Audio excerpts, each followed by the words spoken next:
muito tempo. Eu tenho 21 anos de jornalismo, sou apresentadora, repórter, jornalista. Trabalhou com a Ana Maria tempo. Braga. Trabalhei com a Ana Maria Braga, trabalhei no Video Show, trabalhei muitos anos no Esporte Espetacular. Muita gente me conheceu no Esporte Espetacular, naquela época eu ainda não era mãe. E aí eu podia viajar o mundo inteiro. É isso que eu queria mostrar aqui, como que era a sua vida super tumultuada e de repente chegou um bebê.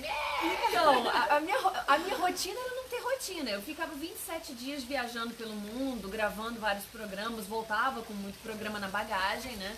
Eu viajava, enfim, para todos os cantos que você pode imaginar, do Tahiti, Dubai, fazia vários esportes loucos. E aí voltava para casa, ficava 5 dias, trocava de mala e ia viajar de novo. E assim, fui assim durante muito tempo, 15 anos.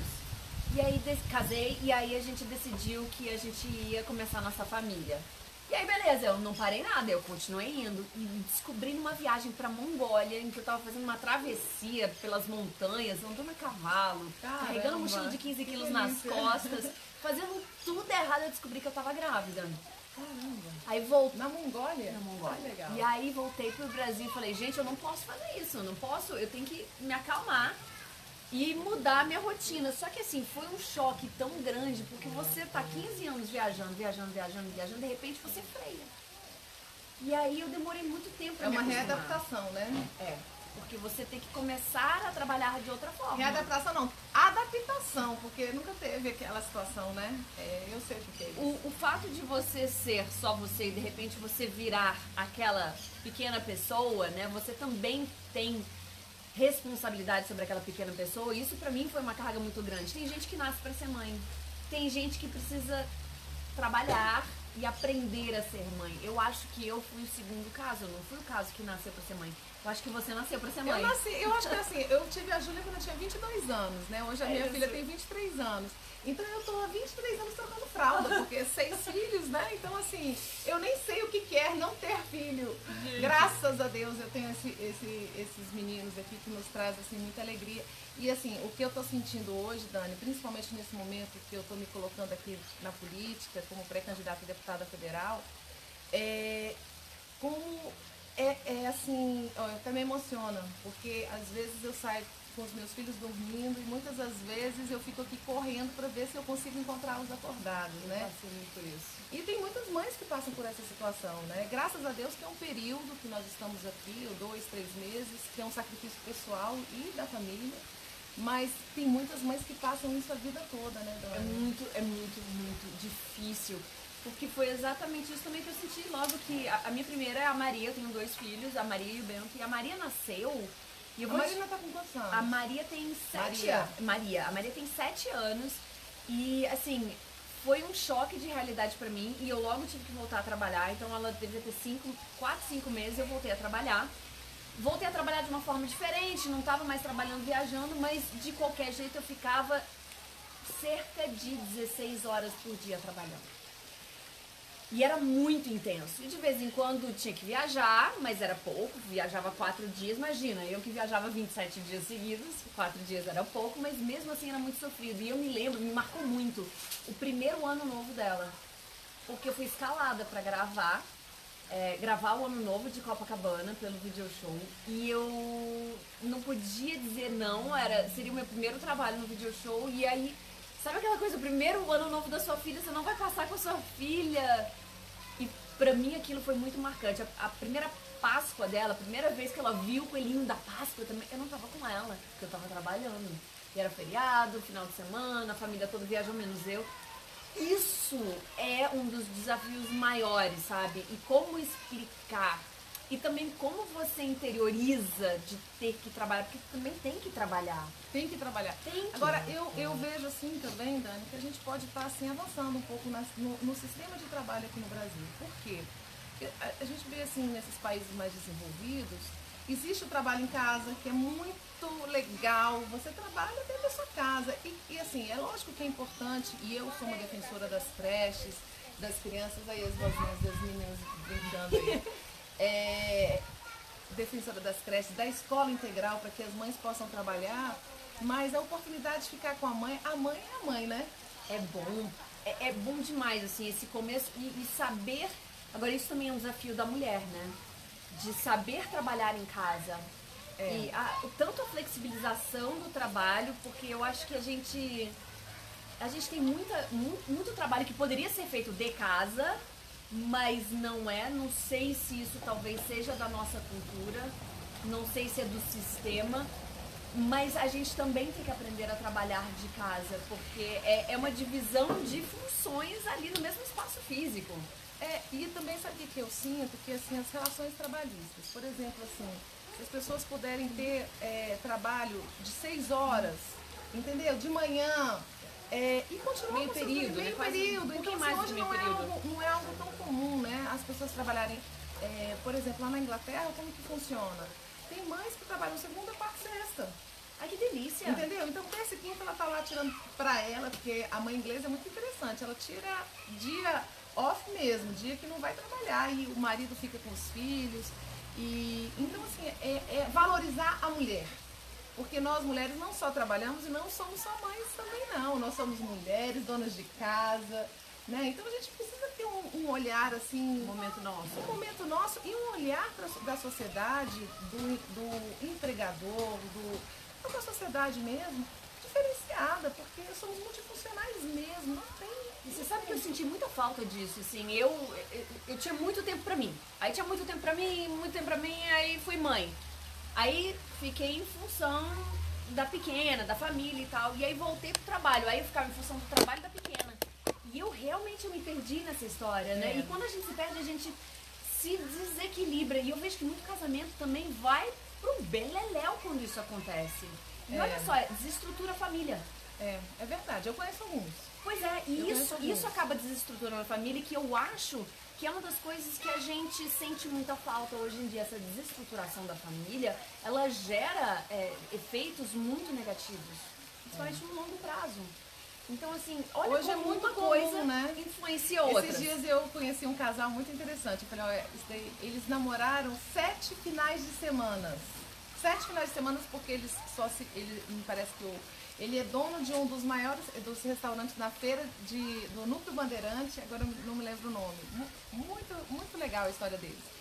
E aí eles só namoraram 7 finais de semana e casaram, então 50 anos casados. Ai, que legal, que lindo. 50 anos casados. Que desafio. E aí, então, quer dizer, não é tempo de namoro, né? É querer estar junto. E a família é algo tão essencial para um equilíbrio de uma criança, né?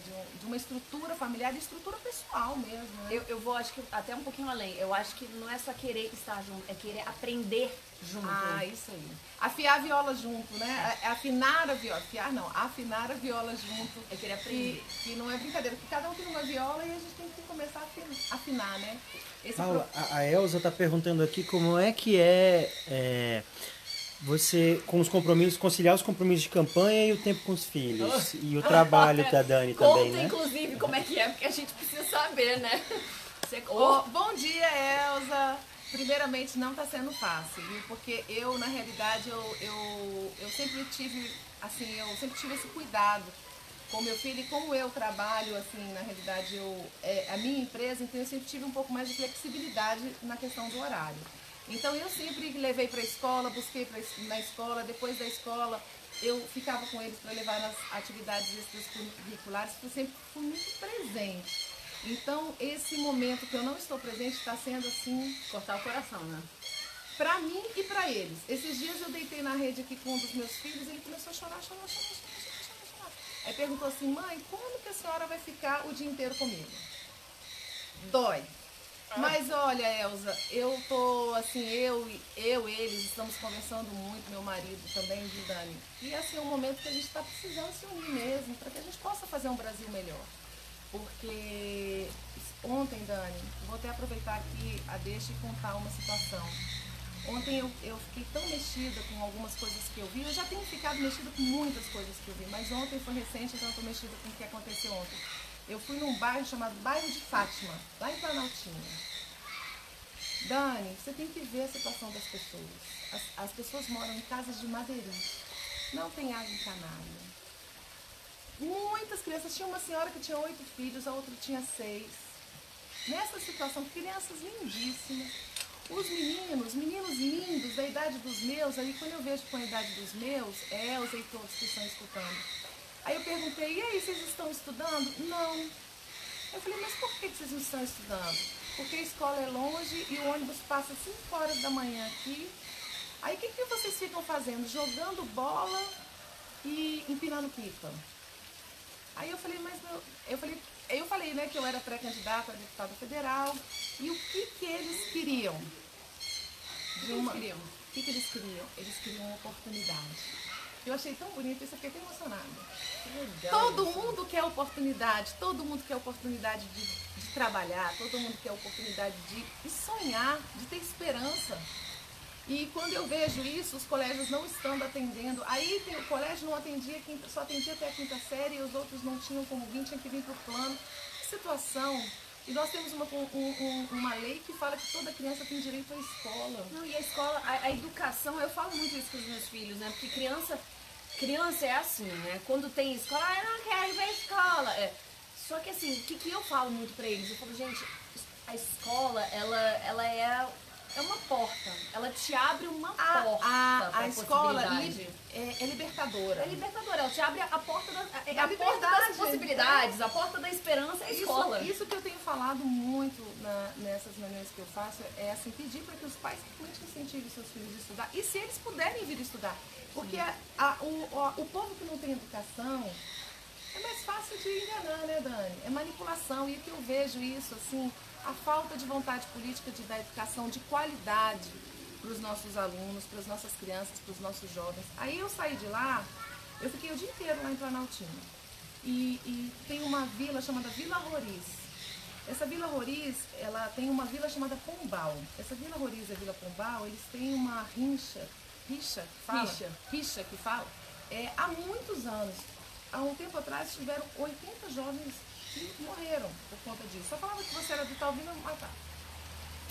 E hoje eu fui lá nessa Vila Roriz, eu conversando com outros jovens também, e falando a respeito de droga, de traficante, de a gente não entrar para esse lado do crime, né? Do crime organizado e do tráfico de drogas. Aí as meninas falando assim, ô tia, na minha escola vende. Assim, o diretor, ele é PM, ele não está conseguindo combater o tráfico dentro da escola. Aí ela virou para mim e falou assim, ó, se a senhora for lá na esquina ali, meninos de 6 anos estão fumando. Gente, olha como nós, sociedade, meninos de 6 anos fumando maconha, Dani. E você sabe que eu acho que isso vem muito também de você ter um modelo para olhar, entendeu? Quando você tem uma família estruturada, você tem um modelo para você se espelhar. Com certeza. Quando você não tem, você pega alguma figura que é uma posição de poder e você se espelha. E aí você tem meninos de 6 anos se espelhando no traficante. Exato. Exatamente isso que está acontecendo. Se espelhando naquele que rouba mais, que está andando com as correntes grandes. E aí acha bonito isso. E eu vi isso ontem naqueles meninos lá. Meninos lindos. E aí eu fico assim olhando, se a gente pergunta como mãe, para qualquer um de nós, né? O que você mais deseja na sua vida? É a felicidade dos nossos filhos. É saúde. É saúde. A felicidade deles. E essas mães também sonham da mesma maneira, né? E aí, Dani, o que acontece? Primeiro que eu vejo assim que a família foi detonada por muito tempo. Sim. Hoje a gente tem que vir realmente com essa pegada assim, de realmente valorizar a família, porque a família é a primeira estrutura básica do ser humano.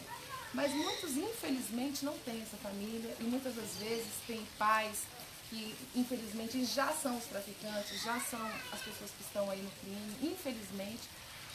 Mas aí eu falo o seguinte, no ECA, no Estatuto da Criança e do Adolescente, existem 3 responsabilidades, a família, o Estado e a sociedade.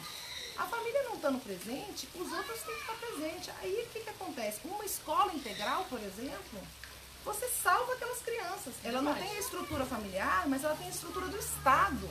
É verdade. E o Estado está totalmente ausente. Hoje nós estamos com uma família ausente, um Estado ineficiente e nós, sociedade, sofrendo com as consequências disso. Não, e uma coisa puxa a outra, né? Com certeza. Quanto menos atenção a gente dá para esses assuntos, mais o trem descarrilha, né? Mais a coisa dele morra. Olha, Dani, mais fica difícil de salvar. E é por isso que eu tô assim, eu entrei na política e tô chamando a todos que de alguma maneira participe desse movimento da renovação e da responsabilidade com a nossa sociedade. Porque se nós não fizermos alguma coisa, eu não sei o que vai ser Brasília e o que vai ser o Brasil. Não adianta a gente querer morar fora. Esse Brasil é rico, né? O Brasil tem esse sol maravilhoso, tem tudo que planta dá, minérios, o povo extremamente criativo.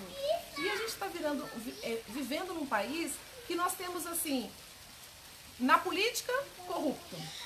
E na sociedade, uma sociedade totalmente oprimida e que está virando também corrupta. Porque quem financia o político corrupto, muitas vezes é a sociedade corrupta, que não enxerga o que está acontecendo e ainda não faz a renovação. Mas eu estou esperando que as pessoas acordem para a renovação. Eu estou ouvindo vozinha aqui de menino. Vem cá, Bento. Vem cá, Luiz Arthur. Vem cá. Os meninos estão brincando. Agora, sabe o que eu vejo? Eu aprendi isso muito no esporte, né? Nem sempre o melhor caminho é o caminho mais fácil. Aprendi subindo montanha, né? Às vezes você olha o caminho mais curto, sabe? O caminho mais fácil, mas é o caminho mais perigoso, sabe? Ó, vem o outro aqui, ó, subindo. Pode me dar a minha mochila, tá cheia de brinquedo? Posso, meu amor? Ó, gente, ó, dá oi pra todo mundo aqui, ó. Oi, beijo. Ó, tá todo cheio de meleca, por isso que ele não foi no colégio. Vai lá, ali, ó. Ali, ó. Ô, Dani, isso que você está falando é uma realidade. E, assim, o caminho é o caminho da educação. Você trouxe um assunto, eu fiquei olhando naquela vila lá, aqueles meninos sem fazer nada. Não tem nenhum projeto que os meninos possam fazer esporte. O esporte salva vidas. O esporte, ele traz princípios, valores. Ele traz adrenalina para o corpo, traz hormônios, como diz a Leila, do bem. Entendeu? O esporte é vida. É vida, e não é só assim pensando naquele esportista que vai virar medalhista, não é isso. O esporte traz valores, isso que eu acho mais legal. Ele traz consciência do coletivo, ele traz consciência do respeito ao próximo. Respeito ao próximo, disciplina. Muito. O coletivo, pensar o coletivo é uma coisa que a gente não tem por hábito. Não tem por hábito. Isso é algo que eu estou sentindo muito aqui no Brasil, é exatamente esse pensamento coletivo. E a cultura também, a arte, né? A música, o hip hop aí tá fazendo um sucesso com essas comunidades assim, que tá trazendo as crianças. Paula, o Fabiano traz uma outra questão aqui que também é importante. Ele tá falando um pouco da licença maternidade, dessa diferença. Tem mães que tem 4 meses, mães que tem 6 meses. Como é que é aí a atenção à mãe depois que ela tem filho? Engraçado que lá fora não tem nem licença maternidade, né? Engraçado, né? Lá fora não tem nem licença maternidade. Aqui a gente tem licença maternidade, mas ao mesmo tempo... É porque lá fora, o que acontece? É que lá fora as mães, elas têm essa possibilidade de trabalhar em casa. A empresa entende esse momento. E é muito interessante isso. Eu tive essa oportunidade de morar fora do país e eu acredito muito no trabalho flexível. Porque eu vivenciei isso. Eu tenho amigas que têm 3 filhos, né? E assim, eles têm sim um período ali que eles fazem amamentação. Graças a Deus o Brasil é um incentivador da amamentação. Os outros países ainda estão trabalhando isso. O Brasil está assim, alguns anos na frente, anos-luz na frente nessa questão, graças a Deus. Mas existe uma flexibilidade de trabalho. Como que é o nome dele? Fabiano. Oi, Fabiano. Que bom que você está aqui escutando a gente. E é algo que eu acho que a gente pode trazer sim, porque assim, existem lugares que traz a mulher que está amamentando, ela pode levar seus filhos para o trabalho e tem um esquema de creche para que possa ser atendido. Alguns ministérios têm, então isso é algo que a gente pode mostrar. O que é importante é nós, assim, você falou uma coisa, espírito da coletividade. Quando a gente tem esse espírito da coletividade, a gente entende que a dor do outro é nossa também. A dor de uma mãe, imagina, uma mãe que está lá 5 meses com seu filho e de repente tem que romper aquela ligação e começar a trabalhar 8 horas por dia. Não, e o que reflete isso numa criança? Não, e posso falar uma coisa? Também a mãe ficar só com a criança, pra mim foi dolorido isso, porque eu vinha trabalhando, de repente para e fica só em casa. Aí fica perdida, né? Também fica perdida, entendeu? Esse negócio de poder ter este equilíbrio é tão legal. Eu acho também, a conscientização, né? É muito interessante, assim, lá na Inglaterra, por exemplo, final de semana, domingo, por exemplo, às vezes que acontecia? Você via pais caminhando com 3, 4 filhos e a mãe tirou o domingo para se cuidar. Olha só o respeito da mulher, o respeito que sabe que a mulher está ali se dedicando aos filhos, se dedicando à casa. E aí aquele dia é o dia de ela ficar com as amigas, é o dia de ela ir não fazer nada. Isso é muito bom. É muito bom. Esse respeito com a mulher. Agora, o que eu acho também, o Dani, que eu queria abordar aqui, muitas das vezes nós falamos a questão do empoderamento feminino. E eu acho essa palavra tão forte, Dani. Eu não sou muito assim... Pra mim ainda eu tenho que melhorar a minha... Sua percepção de empoderamento feminino? Sabe por quê? Porque nós temos várias donas de casa que muitas das vezes elas não têm possibilidade de sair de casa. Sim. Sabe? Elas estão ali sem assim, possibilidades, cuidando dos seus filhos, fazendo seus afazeres. E quando vem com essa palavra, massacra esse tanto de mulher, sabe? Eu acho que a gente tem que unir, não é separar. Valorizar essas mulheres que, infelizmente, eu sou uma filha de dona de casa, minha mãe nunca trabalhou fora, só depois, quando eu tinha uns 16 anos, que ela montou uma loja para ela. Mas eu vivi a minha vida toda com a minha mãe, e eu sei que isso, quando começou aquela onda do feminismo, mexia muito com a autoestima dela. E algo que você trabalha muito a questão da autoestima, dá uma palhinha aqui pra gente a respeito Então, é disso. que eu penso isso diferente, sabe? Eu gosto até da palavra empoderamento feminino, mas empoderar significa o quê? Significa você ter o poder da decisão. Se eu quiser ficar em casa, eu estou em paz. Se eu quiser sair, eu estou em paz. Mas, Dani, e aquelas mulheres que não podem? Aí elas se sentem massacradas, você tá entendendo? Eu acho que é importante. Eu acho assim, porque a mulher já é tão poderosa, assim, ela não precisa disso. Ela precisa o quê? Ela precisa ser valorizada. Eu concordo com isso. Respeitada. Eu Né? concordo Ontem com mesmo isso. nós tivemos aí Mas o fato dela não poder, por exemplo, não pode por quê? E aí que tá a questão do empoderamento feminino, às vezes não pode porque o marido também trabalha muito fora e aí ela não consegue, ela precisa dar esse sustento. E trazer esse equilíbrio também. O que eu acho assim, que hoje, infelizmente em Brasília, que eu tô vendo muito isso, nós temos muitas pessoas com classe social carente mesmo. Sim. Então são pessoas que não podem porque não têm qualificação. São pessoas que não podem porque às vezes não sabem nem conversar direito, não tem mercado de trabalho para absorver, infelizmente. Sim. Você está entendendo? São mulheres que têm muitos filhos, Sim. São mulheres que têm às vezes filhos especiais.